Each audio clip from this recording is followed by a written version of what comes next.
Hello friends, welcome back to my channel once again. Today is the day 30th of our English speaking course. And in this lesson, I want to teach you something advanced. I want to teach you something which will help you understand the complex sentence easily. What exactly I want to teach you today? It's a punctuation mark, comma. अब comma क्या होता है? It signals a pause or a break in a sentence. It helps you understand a sentence more easily, helps you read its sentence and make a sense of it. अब क्या करता है ये comma?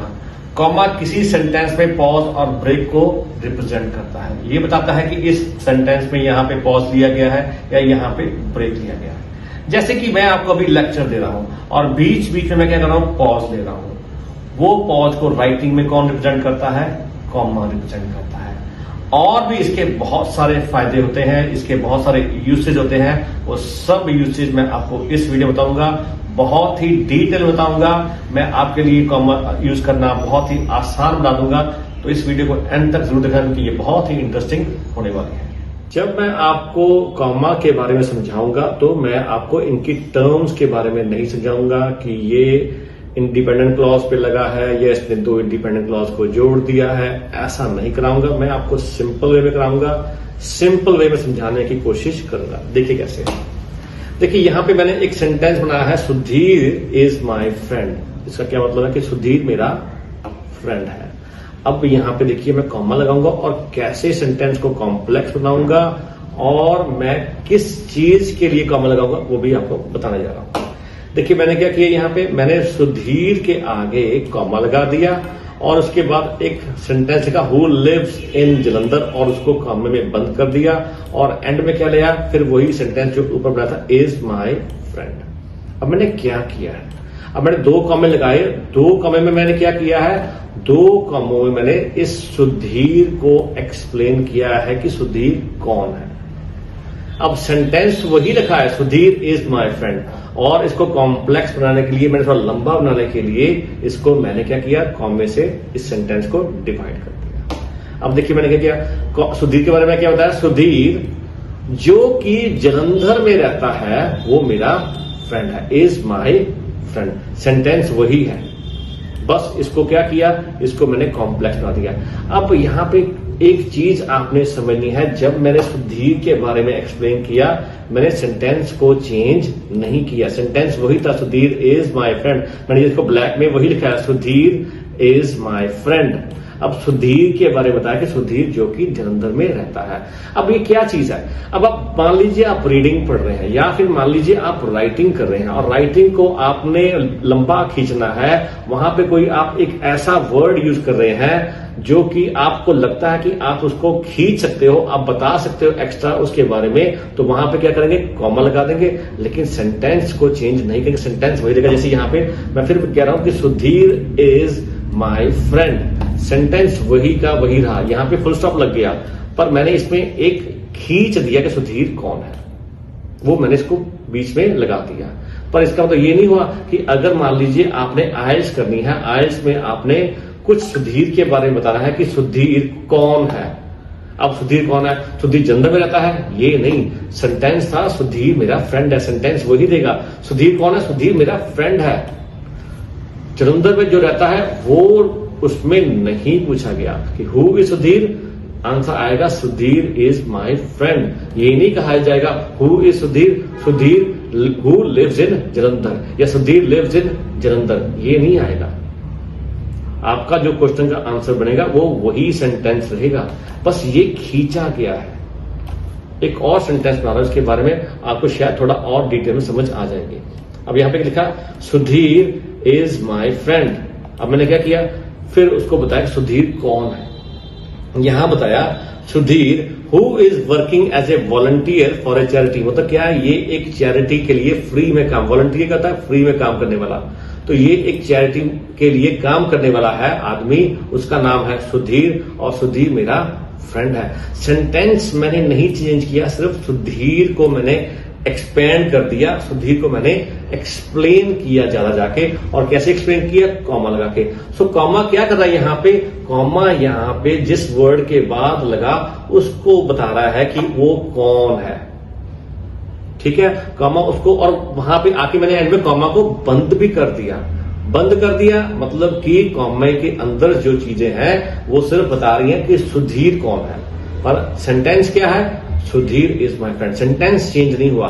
तो आपने क्या करना है, मान लीजिए आपने आइल्स कर रहे हैं और वहां पे ऐसा एक सेंटेंस आ जाता है, तो आपने क्या करना है, यहां से आपने सब्जेक्ट को उठाना है, वो नीचे ले आना है, और जो कॉमे के बाद आया उसको ले आना नीचे, और आपका सेंटेंस हो जाएगा complete, Sudhir is my friend. और इससे क्या होगा, इससे आपको क्लैरिटी हो जाएगी कि सेंटेंस क्या है। उसके बाद में क्लैरिटी होगी कि सुधीर क्या करता है, ये करता है, ये काम करता है, working as a volunteer for a charity, काम करता है।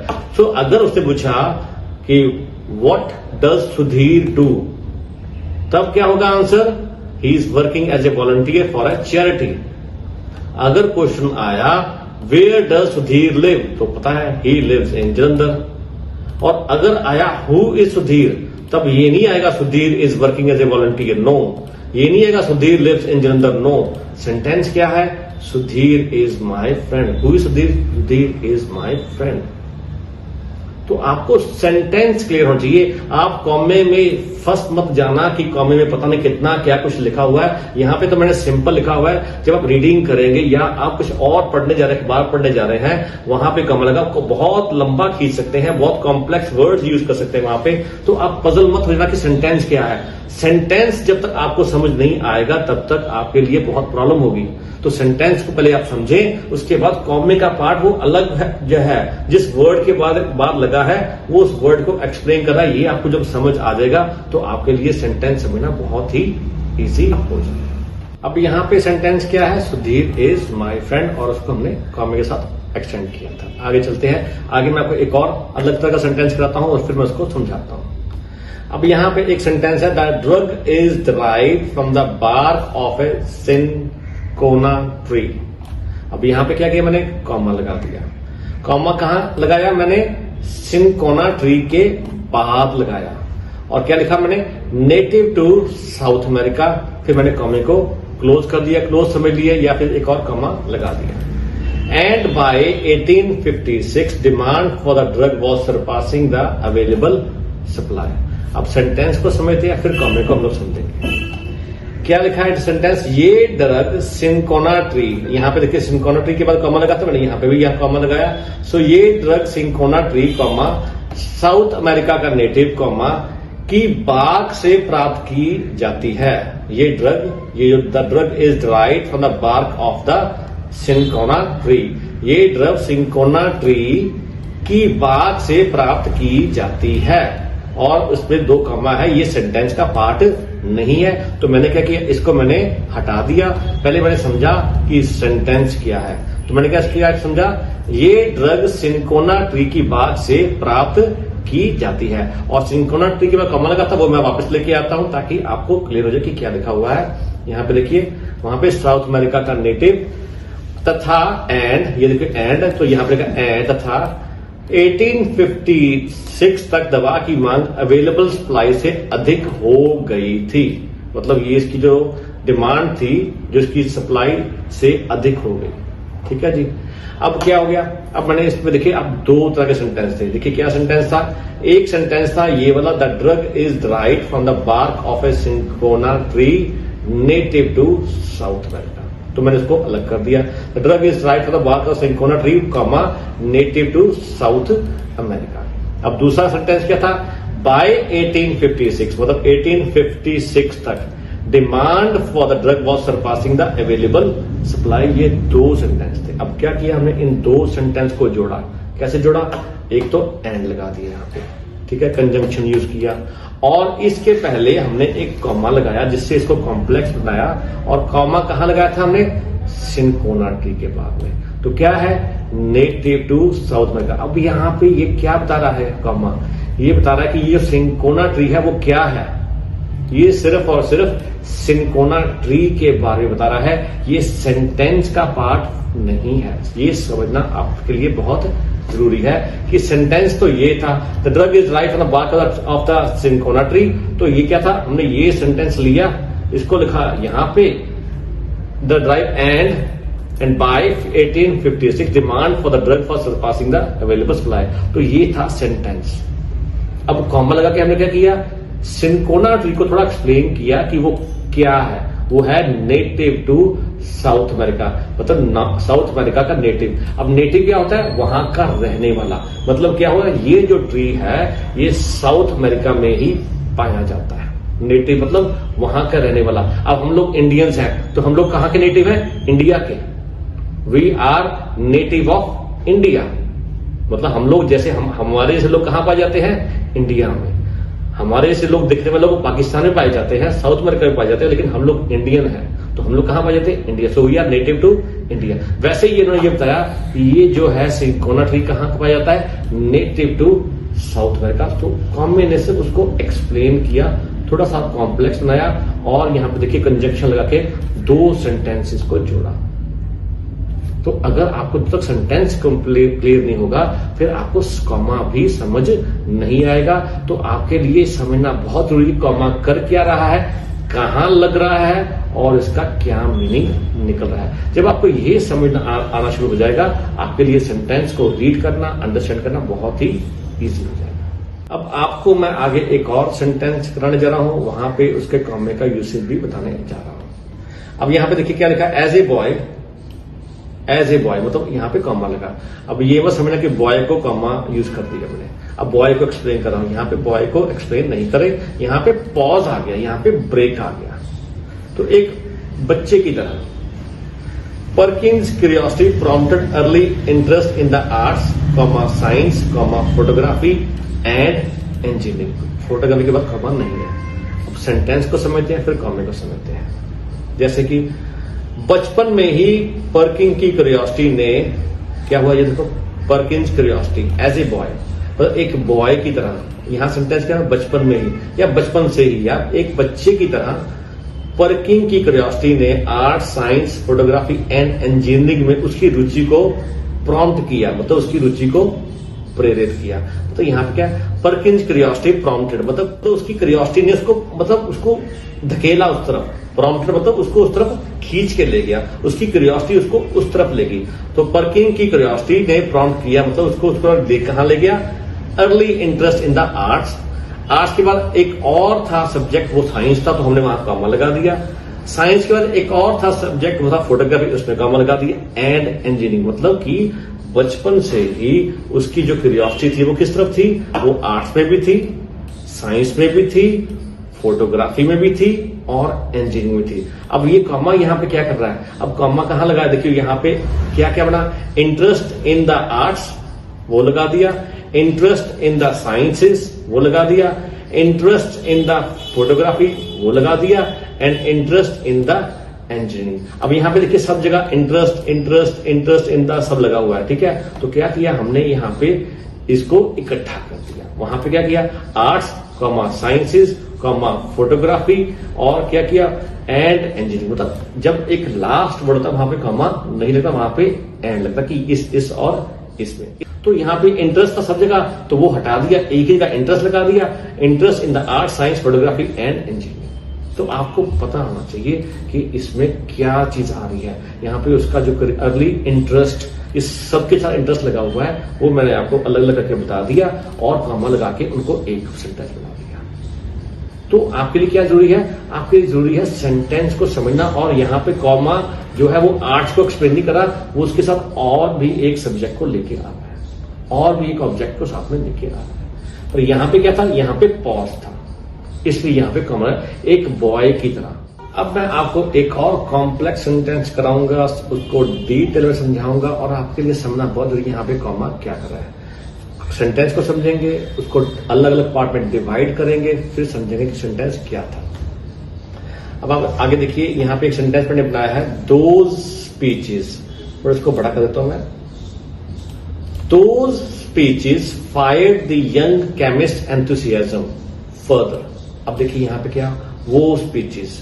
अब दो स्पीचेस कौन सी है, यहां पे मैंने इस सेंटेंस में बताया नहीं कौन सी स्पीचेस, क्योंकि इसकी बात पहले शायद हो चुकी होगी, तो वहां से मैंने एक सेंटेंस लाया था, दो स्पीचेस। अब आप देखिए, स्पीचेस क्या हो गया हमारा, सब्जेक्ट, फायर्ड क्या हो गया हमारा, वर्ब हो गया, द यंग केमिस्ट एंथुसियाज्म, ये हमारा क्या हो गया, ये हमारा ऑब्जेक्ट हो गया। तो ये एक सेंटेंस हो गया। फिर क्या हुआ, एक और एंड लगा के मैंने उसको जोड़ा। कौन सा सेंटेंस आया यहाँ पे ही आ गया। ही क्या हो गया, हमारा सब्जेक्ट हो गया। लेटर वेंट, वेंट क्या हो गया, हमारा वर्ब हो गया। Later went on to attend the royal college of Chemistry, Royal college of Chemistry क्या हो गया, हमारा ऑब्जेक्ट हो गया। अब उसके बाद कॉमा आ गया। कॉमा के बाद क्या लगा, विच, जिसको। अब जिसको, किसको, अब जिस चीज के बाद कॉमा लगा उसी चीज को आगे एक्सप्लेन कर रहे हैं, जिसको। अब ये जिसको जो है ये स्पीचीज को नहीं रिप्रेजेंट कर रहा, ये जो विच है ये एंथुसियाज्म को रिप्रेजेंट नहीं कर रहा, ये लगा है केमिस्ट्री के बाद में। तो ये क्या कर रहा है, रॉयल कॉलेज ऑफ केमिस्ट्री के बाद में। तो ये किसको, जिसको कर रहा है, ये रॉयल कॉलेज ऑफ केमिस्ट्री को एक्सप्लेन कर रहा है, विच। तो ये समझना आपने किसके बाद कॉमा लगा।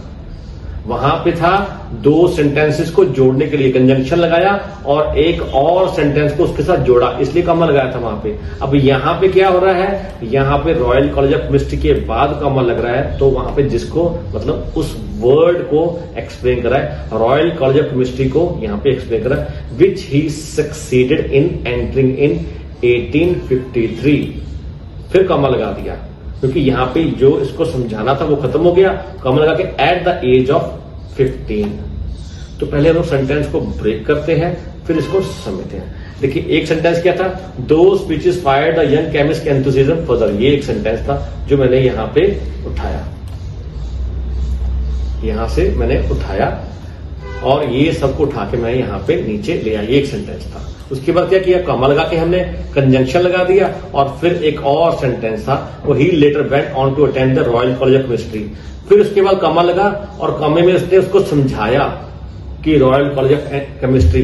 उसके बाद कॉमा लगा के क्या किया, एट द एज ऑफ 15। तो सेंटेंस क्या था, he later went on to attend the royal college of chemistry at the age of 15। पहले सेंटेंस को समझना है, तो हमने यहां पे सेंटेंस को समझा, सेंटेंस को इकट्ठा कर लिया।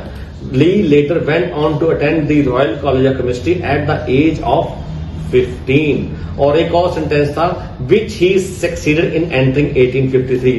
वो क्या था, वो उन्होंने यहां से उठा के यहां पे कॉमा लगा के उसको यहां पे उन्होंने जोड़ा, कॉम्प्लेक्स सेंटेंस बनाया।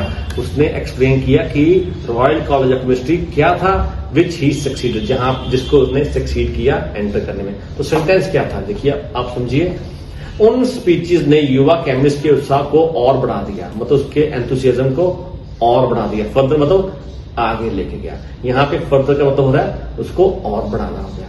सो दो speeches fired the young chemist enthusiasm further, further मतलब उसको आगे बढ़ा दिया। और बाद में वह रॉयल कॉलेज ऑफ केमिस्ट्री में दाखिला लेने चले गए। वो क्या, ही लेटर वेंट ऑन टू, मतलब वेंट मतलब चले गया, कहां पे, अटेंड करने के लिए रॉयल कॉलेज ऑफ केमिस्ट्री।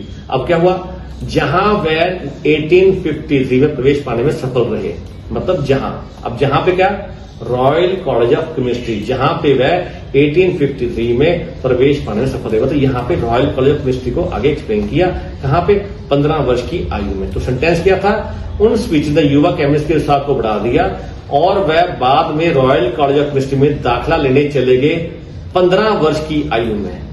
ये सेंटेंस था और हमने इसको थोड़ा कॉम्प्लेक्स बना दिया, बीच में कॉमा लेके इसको समझाया। क्या समझाया, यहां पे विच ही सक्सीडेड इन एंटरिंग इन 1853, मतलब कि जहां पे उसने 1853 में प्रवेश पाने में सफल रहे। तो वहां पे उसको यहां पे आपने समझना कि कॉमा कर क्या रहा है। यहीं पे तो वो दो सेंटेंसेस को जोड़ रहा है और कहीं पे किसी एक टर्म को समझा रहा है कि वो टर्म क्या, और यहाँ पे क्या लगा था, एक यहाँ पे कॉमा लगा वो दो सेंटेंस को जोड़ने के लिए, और एक रॉयल कॉलेज ऑफ केमिस्ट्री के बाद लगा, और वो क्या समझा था, रॉयल कॉलेज ऑफ केमिस्ट्री के बाद लगा क्या था, जहां पे उसको एंटर करना, तो उस टर्म को समझाने के लिए वहां पे कॉमा लगाया। सो जब तक आपको कॉमा समझ नहीं आएगा, आपको समझ नहीं आएगा सेंटेंस में क्यों यूज हो रहा है, तब तक आपके लिए पढ़ना भी मुश्किल हो जाएगा। सो होपफुली आज के वीडियो से आपको समझ थोड़ा सा आ गया होगा कि कॉमा क्या कर रहा है, कहां लग रहा है और क्यों लग रहा है। मैं आपको और भी आगे एक और वीडियो बनाऊंगा जिसमें कॉमा फिर मैं लेके आऊंगा, उसको थोड़ा समझाऊंगा थोड़ा सा। लेकिन आज की जो वीडियो मैंने बनाई है ये आपको डिटेल में समझाने के लिए बनाई थी, ताकि आपको इजीली समझ आ जाए कि कॉमा क्या कर रहा है और कहां पे यूज हो रहा है। सो अगर आपको मेरी ये वीडियो अच्छी लगी हो तो please subscribe my channel, share this video with your friend, and I will see you in the next video very soon. See you.